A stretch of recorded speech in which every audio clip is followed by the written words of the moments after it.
The Pre-Raphaelite Brotherhood brought notoriety to British art in the 19th century. Bursting into the spotlight in the mid-century, they shocked their peers with a new kind of radical art. This programme explores the origins of the Brotherhood, their initial achievements, and the centuries of dogma their paintings overturned.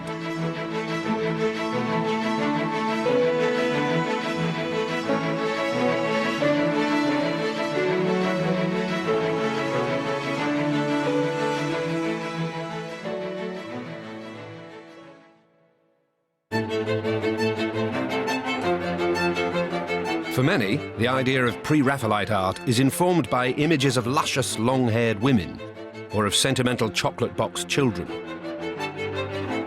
But the Brotherhood's early work was very different from these later works associated with them. Their first paintings controversially applied a bold new realism to sacred subjects. And then, a decade before the French Impressionists, their brushes captured insalubrious subjects from urban life.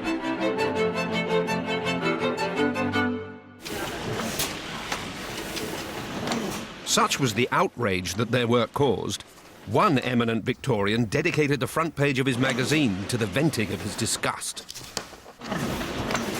You behold the interior of a carpenter's shop. In the foreground of that carpenter's shop is a hideous, wry-necked, blubbering, red-headed boy in a bedgown who appears to have received a poke in the hand from the stick of another boy with whom he has been playing in an adjacent gutter, and to be holding it up for the contemplation of a kneeling woman so horrible in her ugliness that you would stand out from the rest of the company as a monster in the vilest cabaret in France or the lowest gin shop in England. Wherever it is possible to express ugliness of feature, limb or attitude, you have it expressed. The year was 1850. The critic was the darling of the nation, Charles Dickens, and the painter in question was the 21-year-old pre-Raphaelite John Everett Millais. His picture, Christ in the House of His Parents, showed Christ in his father's workshop. It was painted to provoke, and it had not failed.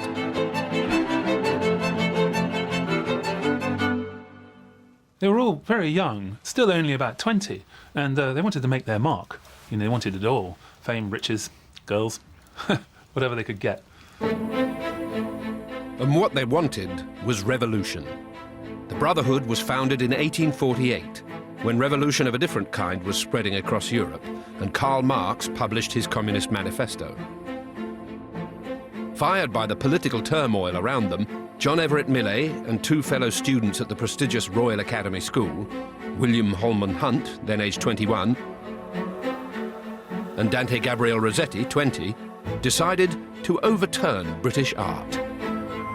They all had a similar aim, and they were all rather dissatisfied with the teaching they were receiving at the academy. I think they wanted to work as part of a group and get inspiration from their peers. They all agreed that during the early 19th century, British art had become lazy, predictable and boring. So they sympathised with the art scholar John Ruskin when he complained of the eternal brown cows in ditches, and white sails in squalls, and sliced lemons in sauces, and foolish faces in simpers. It's important to remember that the Pre-Raphaelite group was interested in literature and poetry as much as visual art from the very start. So, in a move to restore meaning to art, they decided to paint moral, significant subjects drawn from literature and the Bible. And they reversed the sterile academic tradition they had all been encouraged to emulate at the Royal Academy of form, colour and composition as embodied in the work of the 16th century artist Raphael. But, as Hunt complained, why should the composition be always apexed in pyramids? Why should the highest light always be on the principal figure? Why make one corner of the picture always in the shade? Millais, Hunt and Rossetti set up a group that would offer an alternative to this Academy dogma and recruited 4 other like-minded thinkers, including Rossetti's brother William, who wrote, "We were really like brothers, continually together and confiding to one another. all experience bearing on questions of art and literature, and many affecting us as individuals. At one such meeting, Hunt brought along a book of engravings of the 15th century frescoes in the Campo di Santo at Pisa, art that predated Raphael. Here they saw no pyramid structure, no idealized subjects, but an attempt by an early Italian artist to capture life as it was. As Hunt said, It was probably the finding of this book which caused the establishment of the Pre-Raphaelite Brotherhood. Millais, Rossetti and myself were all seeking some sure ground, some new starting point for our new art. Here at last was no trace of decline, no conventionality, no arrogance. Notice it's not pre-Raphael. The word is actually pre-Raphaelite, so it means before the Raphaelites or the followers of Raphael. Now the idea here is that Raphael himself was a great artist of the High Renaissance just after the year 1500, but that his style had got conventionalized, made into a formula by his students and the next generations after that. Those are the Raphaelites, the followers, the imitators, and that's what the Pre-Raphaelite Brotherhood is completely rejecting. Millais' Christ in the house with his parents marked his attempt to portray a lifelike scene rather than an idealized one. With crisp detail and a composition that brushed away Academy rules, it came as a complete shock to an unsuspecting public. This painting was revolutionary on a number of levels. Firstly, when it appeared in public, it appeared completely audacious because of the way it was composed. It was seen to break all the rules of composing, great paintings. But coupled with that, you have this sort of an audacious realism. This is what was really shocking. And the idea is he's playing fast and loose with sacred imagery, and in doing so, he's really sticking his fingers up at the established way to present religious painting. Millais' audacity is clear when his work is compared to that of one of his contemporaries. J.R. Herbert's picture of the same subject follows the Royal Academy's expectations with two simple groupings, Joseph and Mary on the right, and an angelic-faced Jesus isolated against the background on the left. Millais, by contrast, was far less saccharine.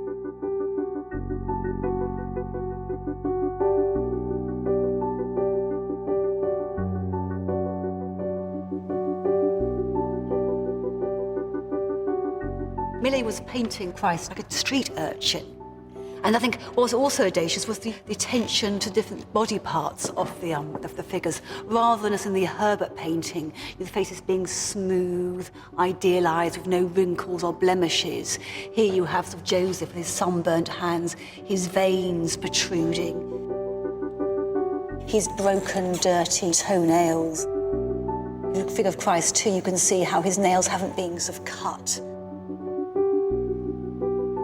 Mary, the veins in her hands, the swollen hands of St. Anne, as there had been as a woman of that particular age. The blood actually looks real and visceral. To get the sheep, making them look vivid in the background, he obtained sheep heads from a butcher's.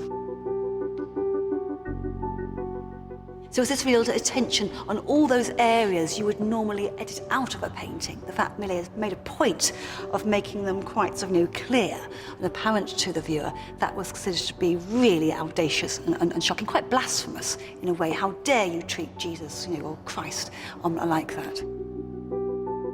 Shocking, too, were the technical aspects of Millais' work. The forensic detail of Millais' brushstrokes on the fur on John the Baptist's covering, in which every hair is separately shown, was unprecedented. The public were unused to this literal style.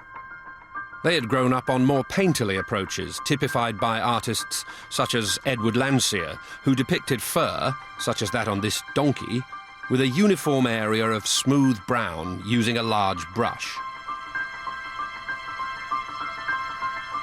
But the press couldn't stomach Millais' almost photographic sense of detail.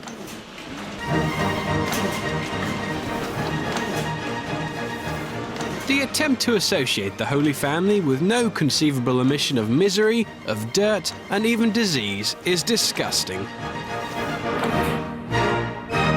Such criticism was a novelty for Millais. He was the youngest ever student to enter the Royal Academy School at the age of 11 and became their star pupil. His affront to the institution that had nurtured him was therefore all the more shocking. Wanting to know what all the fuss was about, Queen Victoria sent to have the painting brought from the walls of the RA. I hope it will not have any bad effect on her mind, Millais joked.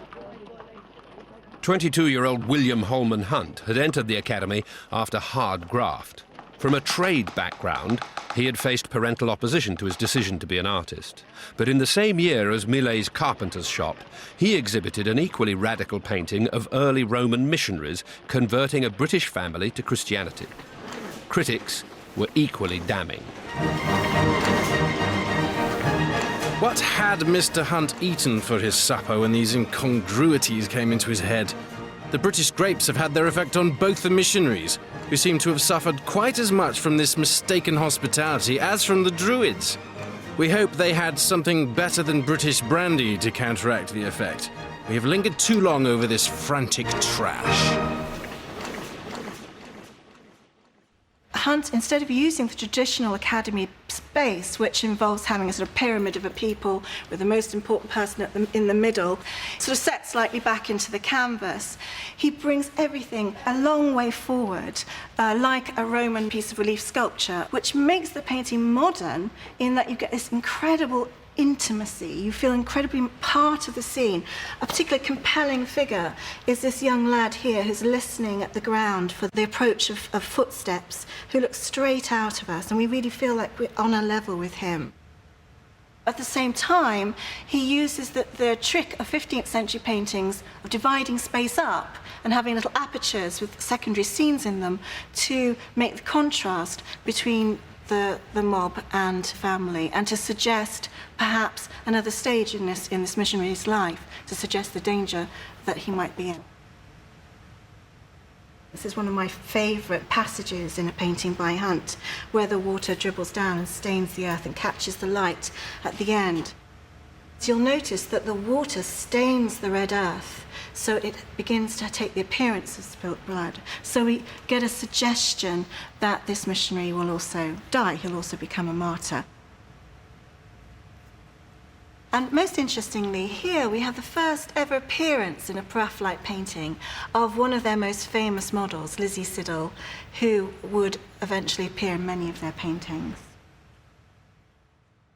Elizabeth Eleanor Siddal was the daughter of a cutler who had been born in Sheffield. She was the second eldest in a large family. And the story goes that Lizzie was working as a milliner when she was spotted by Walter Deverell, who was a close buddy of the PRBs. I think Lizzie was taken up so enthusiastic because she was enthusiastic about modelling and posing for them and being with them. She obviously entered into the life of the studios very eagerly. The third founding member of the Pre-Raphaelite Brotherhood, Dante Gabriel Rossetti, was the son of a political refugee from Italy. A poet as well as a painter, the Bohemian Rossetti dropped out of the Royal Academy School, choosing instead to study with working painters. In 1850, he exhibited Ecce Ancilla Domini, otherwise known as the Annunciation. One of the PRB principles was not just truth to nature, but to imagine how scenes from the past might actually have been like, to kind of imbue them with a lifelike quality. And so Rossetti is thinking, what could the Annunciation really have been like? The Virgin would not have been in a neoclassical arcade, as she's often depicted in Italian art. So Rossetti's imagining what it was like in Nazareth.